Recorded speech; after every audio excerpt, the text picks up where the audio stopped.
Hello everybody and welcome back, where we're talking the future of PlayStation today. Now, a report came out the other day by Moore's Law, a YouTuber who talks a lot of specs and reveals about the future of hardware, especially consoles, and they spoke about the PlayStation 6, and also alongside it the PlayStation handheld, which we'll touch on a little bit today, but I wanted to focus on one thing with the PlayStation 6, and that is the potential of virtual reality on the console, and how I think that might materialize. So before we get into this, only 25% you are subbed to the channel, so please feel free to do so, and thank you to our patrons and members who are all on screen right now. So it's been about 5 years since the PlayStation 5 came out, and it's been a fantastic 5 years. I've used this console every day. I've had it since launch day when they came out, and when PSVR2 dropped, it just took it to the next level. So 5 years is a long time, and in the next 2 to 3 years, we'll probably see some rumblings properly about a PlayStation 6. I mean, it's only the year just gone that we got the PlayStation 5 Pro. A lot of people have really been enjoying that console, but I think when PS6 materializes, they'll be going for a lower price than the PS5 Pro, kind of more similar to the base PlayStation 5, just because hardware gets cheaper over time. This particular leak focuses on a couple of things, including lower power output, which makes sense because they're also bringing out a handheld for the PlayStation, which would be fantastic. I want to take all my PS5 games with me wherever I go. I love my Steam Deck, I love my Switch, and a PlayStation version of that would just be unreal. And they're prioritizing cost for the PlayStation 6, the same as the PS5. Now, these specs were from a little while ago, so Sony has probably advanced a bit and changed where they really want to aim the PlayStation 6, but overall, we're looking at 3 times the rasterization of the base PS5 and about double of the PS5 Pro at the moment. But the main thing here is that price tag will be same as PS5 if they can reach that in terms of subsidizing the costs. And the main thing for PlayStation VR2 and potentially a PSVR3 here is that PS6 will be backwards compatible with PS4 and PS5.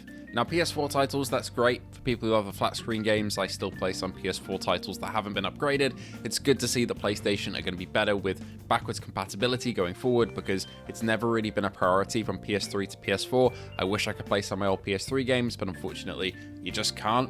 But going forward, PS6 will be compatible from PS4 onwards, which also means that the PlayStation 5 VR games that we love so much shouldn't need any work done to them on the PlayStation 6. Now, with or without this quote-unquote leak here, I would still guess that this would be the case for the upcoming console. And for the majority of PSVR2 games, I think that we'd just be getting the PS5 versions of them. I don't think many devs would come back and upgrade again for a PlayStation 6 version. I think the games that have PS5 Pro upgrades obviously will get that utilization on PlayStation 6 with twice the rasterization power and all the other improvements we're going to get. And the base PS5 games, some of them may be lacking in performance, like Vertigo 2 that stutter a bit on base PS5. Upgrading to PS6 with that extra horsepower, we'd see a lot smoother performance, same as we do with PS5 Pro on games like that. So we have the two categories, some which have been upgraded for PS5 Pro will get those benefits on PS6, some which haven't, which will either stay the same if they're optimized well, or if they're not optimized too greatly, again, like Vertigo 2, PS6 will see them running pretty damn well, I think. Now, I've got to say, it's a bit too early for this to be credible in terms of specs. I mean, they're kind of throwing out a lot of terms here, hence why I only really mention the rasterization here and the jump in raw power. And the only thing that we'd really need for PSVR2 would be that DisplayPort USB-C out, which isn't really that expensive to put into a console, and the USB-C on the front of the PS5 is used for, charging and other things like external SSD storage. So if they keep that port, have the DisplayPort in there, then we're going to be sorted. I think that PS6 will be compatible with PSVR2. It's a no-brainer, allowing us to take our hardware into the future, especially since I doubt we'll get a PSVR3 launch within the first 2 years, say, of the PS6 launching. I think if we do get a successor headset, it's going to be in the similar timeline as the PS4 and PS5 had their VR launches a couple years later, so it makes sense to allow us to use it on the upcoming console. A really good point by SnooRabbits8000 on Reddit as well is that the head of PlayStation was one of the leads on PSVR2. I didn't realize this, but it makes sense that they want to just include that as a bit of goodwill to us going forward with the next platform. Same way as the PSVR 1 was compatible with PS5. They didn't need to do that, but they did. They came out with the adapter. For PlayStation 6, there would be no adapter needed. It would just be that DisplayPort in.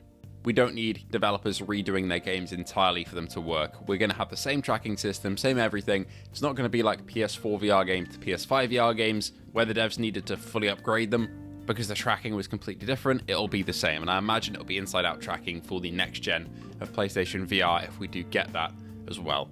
So that's it for the VR side of things. I also want to talk a little bit about the handheld. You know, I love my handhelds. Again, my Steam Deck is just fantastic for PC gaming. I have about 130 titles on my Steam library, I would say, compared to PlayStation, where I have about 600. And as much as I love my Steam Deck, imagine having a library that big, you know, comparatively on the go.